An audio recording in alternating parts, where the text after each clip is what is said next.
രാവിലെ പുളിക്കക്കണ്ടത്ത് family പുളിക്കക്കണ്ടത്ത് family തീരുമാനിക്കും കേരള കോൺഗ്രസ് എമ്മിൻ്റെയും അല്ലെങ്കിൽ ജോസ് കെ മാണിയുടെയും ഭാവി നോക്കൂ, എന്ത് ദയനീയമാണ്.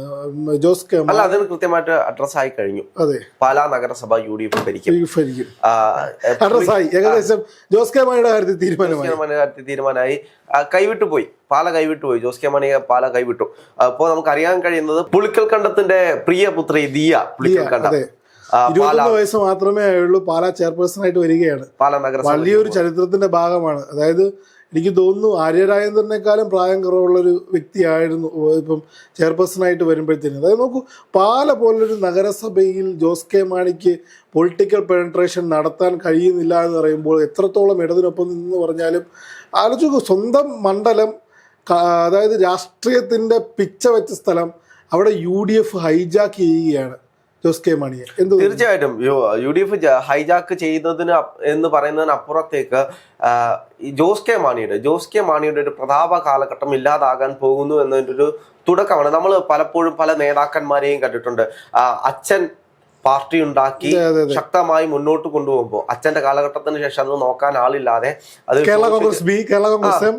ശോഷി ഇല്ലാതായി പോകുന്നത് നമ്മൾ കണ്ടിട്ടുണ്ട്. അപ്പോ കേരള രാഷ്ട്രീയത്തിലെ ഏറ്റവും വലിയൊരു അഗ്രഗണ്യനായിരുന്നു മാണി സാറ്. അപ്പൊ മാണി സാറിന്റെ രാഷ്ട്രീയ പാഠവങ്ങൾ നമ്മൾ കണ്ടുപഠിക്കേണ്ടത് തന്നെയായിരുന്നു. ഇപ്പോൾ UDF സഭയിലേക്ക് കയറി വന്നിട്ട് അല്ലെങ്കിൽ അവസാന ടൈമിൽ പോലും ഇത്രയും വലിയ പ്രതിരോധത്തിൽ നിൽക്കുമ്പോൾ പോലും അദ്ദേഹം ഒരു പെട്ടിയുമായിട്ട് നിയമസഭയിലേക്ക് കയറി വന്ന് പ്രസംഗിക്കുന്നതും ബില്ല് പാസ്സാക്കുന്നതും എല്ലാം നമ്മൾ കണ്ടു. അപ്പൊ രാഷ്ട്രീയ ചാണക്യനായിരുന്നു മാണി സാർ എന്ന് പറയുന്നത്. അതായത് കോൺഗ്രസിനൊപ്പം എപ്പോഴും അടിയുറച്ചു നിന്ന് മാണി സാറും അതേപോലെ തന്നെ ഉമ്മൻചാണ്ടി, ആ ഒരു കോമ്പിനേഷൻ എന്ന് പറയുന്നത് തീർച്ചയായിട്ടും ഇവരൊക്കെ ഉണ്ടായത് കൊണ്ടാണ് കോൺഗ്രസിൽ ആ കാലഘട്ടത്തിൽ അത്രത്തോളം നല്ല സെറ്റിൽമെന്റുകൾ നടത്താൻ കഴിയുന്നത്. സെറ്റിൽമെന്റ് എന്ന് പറഞ്ഞു കഴിഞ്ഞാൽ സീറ്റ് വിഭജനത്തിൽ പോലും കൃത്യമായിട്ടുള്ള സ്റ്റാൻഡ് എടുക്കാൻ ഇന്നത്തെ നേതാക്കന്മാർക്ക് കഴിയുന്നില്ല. അത് മുസ്ലിം ലീഗിലാണെങ്കിലും ഇത്തരത്തിലുള്ള ചെറിയ ചെറിയ മുന്നണികളിലാണെങ്കിലും കോൺഗ്രസിലാണെങ്കിൽ പോലും എത്ര സീറ്റ് ആർക്ക് കൊടുക്കണമെന്നറിയാത്തൊരു വലിയ പ്രതിസന്ധിയിലാണ് കോൺഗ്രസ്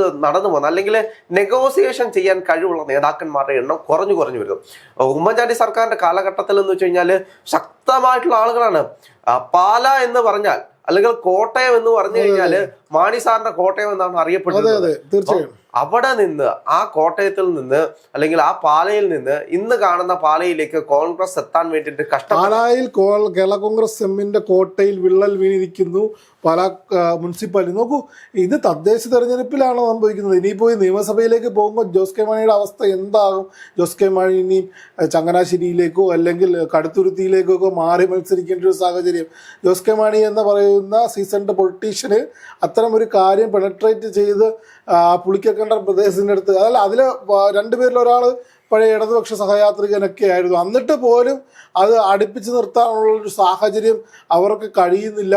അത് നമുക്ക് 1000-ഓളം സീറ്റ് വാങ്ങിച്ച് കേരള കോൺഗ്രസ് മത്സരിച്ചു എന്ന് വലിയ വാർത്തകൾ വന്നു. ഇടതിനൊപ്പം മത്സരിച്ചു. അതിൽ 247 സീറ്റുകൾ മാത്രമാണ് വിജയിക്കുന്ന ഒരു സാഹചര്യം ഉണ്ടായത്.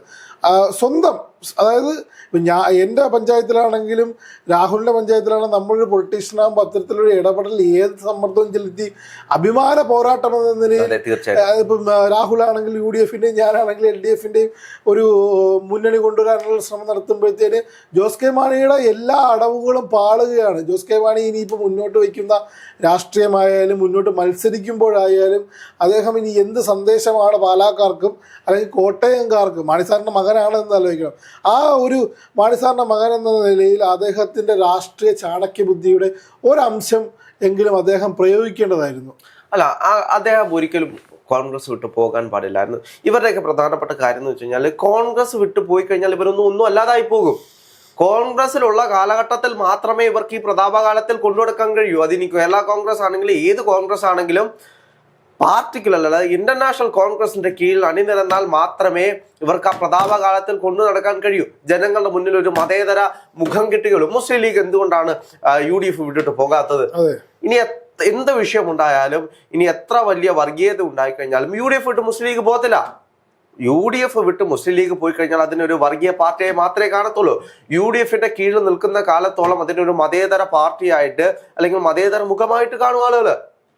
അപ്പോൾ അതാണ് ഇതിന്റെ പ്രധാനപ്പെട്ട കാര്യം എന്ന് പറയുന്നത്. അപ്പോൾ ഇത്തരത്തിലുള്ള ഇപ്പോൾ ജോസ് കെ മാണി ആണെങ്കിൽ പോലും ജോസ് കെ മാണി രാഷ്ട്രീയത്തിലെടുത്ത ഒരു മോശമായിട്ട് മാണി സാർ ഉണ്ടായിരുന്നെങ്കിൽ ഒരിക്കലും എടുക്കാത്തൊരു നിലപാടായിരുന്നു. അല്ല, മാണി സാറിനെ പോലൊരു അധികാരം ഉണ്ടായിരുന്നെങ്കിൽ ഇപ്പോൾ UDF ഒരിക്കലും, അതായത് LDFന്റെ ഭാഗത്തേക്ക് പോകത്തില്ല എന്നുള്ളത് ആദ്യത്തെ കാര്യം. രണ്ടാമത്തെ കാര്യം, ഇപ്പോൾ LDFിലായിരുന്നെങ്കിലും അദ്ദേഹം എന്നൊരു സീസൺഡ് പൊളിറ്റീഷ്യൻ, അദ്ദേഹത്തിൻ്റെ ഇപ്പം ഏത് പക്ഷത്തിൽ നിൽക്കുന്നോ അതിനുവേണ്ടി എന്ത് കളി കളിച്ചിട്ടാണെങ്കിലും രാഷ്ട്രീയത്തിന് അതീതമായ നിയമസഭയിൽ ഒരു മന്ത്രിയായിട്ടുണ്ടായ, അതെ, തീർച്ചയായിട്ടും ഉണ്ടായേനെ. അല്ല, കേരള രാഷ്ട്രീയത്തെ സംബന്ധിച്ച് നമ്മൾ ഒരുപാട് നേതാക്കന്മാരെ കണ്ടു മറന്നു പോയിട്ടുണ്ടോ. അതായത് പോരടിച്ചും സമരം ചെയ്തും നേടിയെടുത്ത ഒരുപാട് അധികാര കേന്ദ്രങ്ങളിൽ ഒരുപാട് കൊല്ലം ഭരിച്ചു. ആ ഭരണത്തിനെല്ലാം ഒടുവിൽ അവസാനം തൻ്റെ മക്കളെ ഇത് ഏൽപ്പിച്ചു പോകുമ്പോൾ മക്കൾ ഇത് മുച്ചൂടും മുടിപ്പിച്ചിട്ട് പോകുന്ന സ്ഥിതി പലപ്പോഴും പല നേതാക്കന്മാരുടെയും മക്കൾ അങ്ങനെ തന്നെയാണ്. മുച്ചൂടും മുടിപ്പിച്ചിട്ടേ പോകത്തുള്ളൂ. പിന്നെ അതിൻ്റെ ഒരു അടിവേര് പോലും കാണത്തില്ല, അടിവേര് പോലും ഇല്ലാത്തതെല്ലാം നശിച്ചു.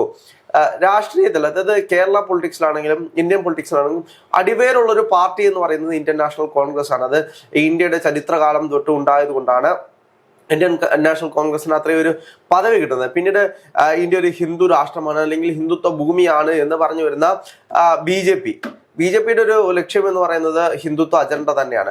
കമ്മ്യൂണിസ്റ്റ് പാർട്ടി എന്ന് പറയുന്നത് പല സ്ഥലങ്ങളിലായിട്ട് ചേക്കേറിയ കമ്മ്യൂണിസ്റ്റ് പാർട്ടിയാണ്. കേരളത്തിലുള്ള കമ്മ്യൂണിസ്റ്റ് പാർട്ടി അല്ല ത്രിപുരയിലുള്ളതും ഇപ്പുറത്തോട്ടുള്ളതും ഇല്ല.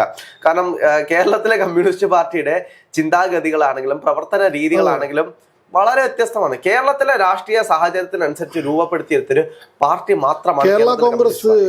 എമ്മിന്റെ കാര്യം പറയുമ്പോഴാണ് കേരള കോൺഗ്രസ് ബിയുടെ കാര്യം നോക്കൂ. 50 വർഷത്തിന് ശേഷം പത്തനാപുരം പോലൊരു സ്ഥലത്ത്, പത്തനാപുരം പഞ്ചായത്ത് കൈവിട്ടു പോകുന്നൊരു സാഹചര്യം ഉണ്ടാകുന്നു. അവിടെയും ഗണേഷ് കുമാർ എന്ന വ്യക്തി, ഗണേഷ് കുമാർ എല്ലാവരും പറയുന്നു ഗണേഷ് കുമാർ അടുത്ത തെരഞ്ഞെടുപ്പിൽ തോൽക്കുമെന്ന്. പക്ഷെ ഞാൻ അങ്ങനെ വിശ്വസിക്കുന്നില്ല. പുള്ളിക്കാരൻ അവിടെ വ്യക്തിപരമായിട്ടുള്ള ബന്ധങ്ങൾ വളരെ വലുതാണ്. അദ്ദേഹം അവിടെ ഇറങ്ങി നടന്ന് പണിയെടുത്ത് MLA ആയിട്ട് ജയിക്കും. പക്ഷേ ബാക്കിയുള്ള പ്രാദേശികമായിട്ടുള്ള എല്ലാ ഘടകങ്ങളും അദ്ദേഹത്തിന് നഷ്ടപ്പെട്ടുകൊണ്ടിരിക്കുകയാണ്. കേരള കോൺഗ്രസ് ബി എന്നുള്ളൊരു, അല്ലെങ്കിൽ ഇത്തരത്തിലുള്ള ഈ ചെറുകിട പാർട്ടികളെല്ലാം തന്നെ അതിൻ്റെ അപ്രസക്തമായിക്കൊണ്ടിരിക്കുന്നതല്ലേ ഈ രാഷ്ട്രീയ കേരളത്തിൽ. തീർച്ചയായിട്ടും.